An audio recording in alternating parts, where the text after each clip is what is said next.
Kegiatan ini diharapkan oleh Bank Indonesia menjadi tonggak awal Kota Banda Aceh memasuki Smart City.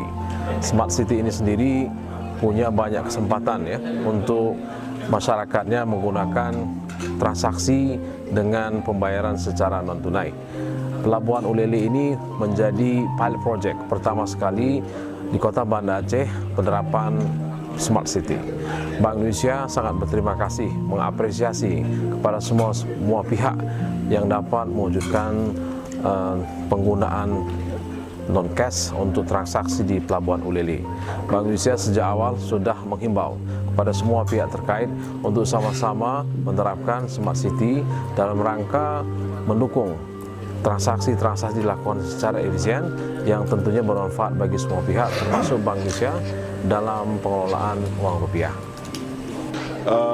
Pemerintah Kota Banda Aceh dalam hal ini telah berkomitmen melakukan gerakan non tunai, yaitu transaksi melalui gerakan non tunai ini adalah merupakan satu program pemerintah yang harus kita laksanakan dalam berbagai aspek pelayanan.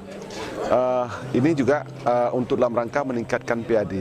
PAD ini adalah untuk meningkatkan kesejahteraan masyarakat.